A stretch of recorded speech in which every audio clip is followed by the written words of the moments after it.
আমরা সবাই তো চালতার মিষ্টি আচার খাই। তো এখন আমি কিভাবে চালতার টক আচার করতে হয় তারই একটি রেসিপি আপনাদের সামনে আমি দেখাচ্ছি। দেখুন কিভাবে করতে হয়। প্রথমে চালতাগুলোকে পিস পিস করে কেটে নিতে হবে।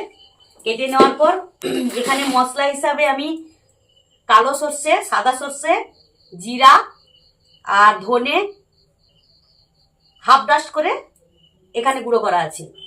এছাড়াও লঙ্কা গুঁড়ো, পাঁচ ফোড়ন, মেথি, হলুদ গুঁড়ো, লবণ দিয়ে দিতে হবে। আর সবজি হিসাবে গাজর, আদা, ক্যাপসিকাম, কাঁচা লঙ্কা, পাতিলেবু সব পিস পিস করে আমি কেটে নিয়েছি। আর এইখানে সর্ষের তেলকে হালকা গরম করে আমি এখানে রেডি করে নিয়েছি। তো প্রথমে কি করতে হবে, এই চালতাগুলোর সঙ্গে প্রথমে এই সবজিগুলো একে একে করে সব দিয়ে দিতে হবে।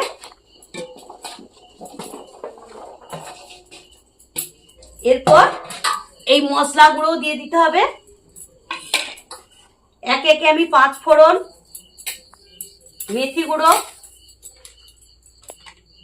আর এই লঙ্কা গুঁড়ো পরিমাণ মতো দিতে হবে। আমি আরেকটু লঙ্কা গুঁড়ো দিচ্ছি।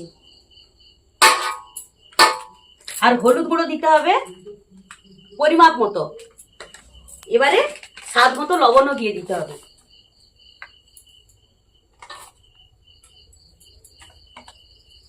দেওয়ার পর ভালো করে এটাকে হাত দিয়ে মাখাতে হবে।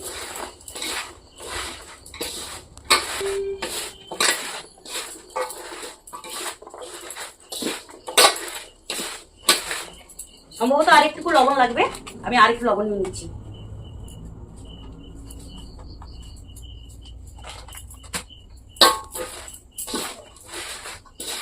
ভালো করে এটাকে মাখাতে হবে যাতে সব জিনিসগুলো মাখামাখি হয়ে যায় ভালোভাবে।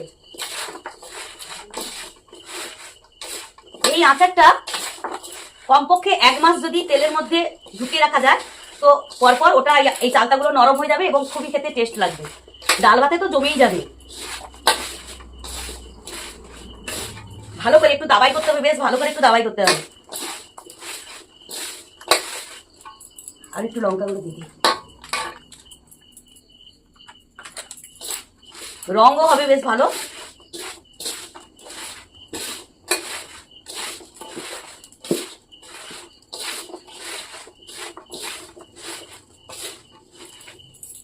এই আচারগুলো যখন জারের মধ্যে রাখা হবে ওখানে কিন্তু জল হাত দেওয়া যাবে না। আর যদি চামচ ব্যবহার করি, চামচকে শুকনো করে কাটি কাটি খেতে হবে ওখান থেকে।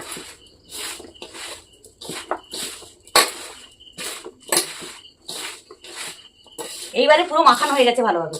এইবার এইগুলোকে জারের মধ্যে ঢুকিয়ে দিতে হবে সুন্দরভাবে।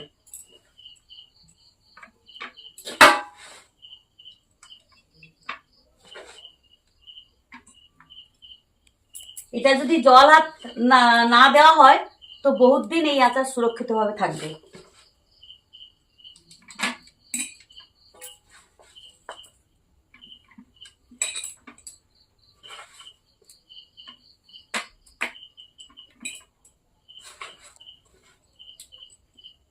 আপনারাও এইভাবে তৈরি করে খাবেন, অবশ্যই ভালো লাগবে।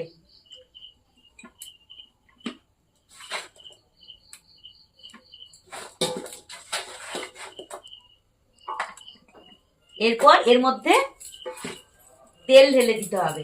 এই সরষের তেল যে গরম করে হালকা করা ছিল ওইটাকে আস্তে করে ঢেলে দিতে হবে।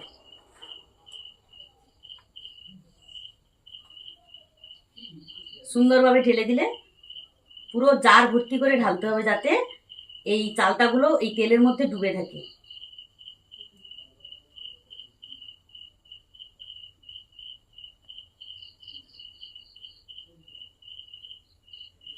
ভিডিওটি কিন্তু কেউ স্কিপ করে দেখবে না, পুরোটাই দেখবে, তাহলে কিভাবে চালতার ঝাল আচার করতে হয় শিখে নিতে পারবে। তো ভিডিওটি কেমন লাগলো? এইভাবে আচার তো রেডি হয়ে গেছে, আপনারাও বাড়িতে এইভাবে তৈরি করবেন, নিশ্চয়ই ভালো হবে আশা করি। তো এই ভিডিওটি যদি ভালো লেগে থাকে তাহলে একটা লাইক, একটা কমেন্ট এবং একটি শেয়ার করে আমাকে সাহায্য করবেন।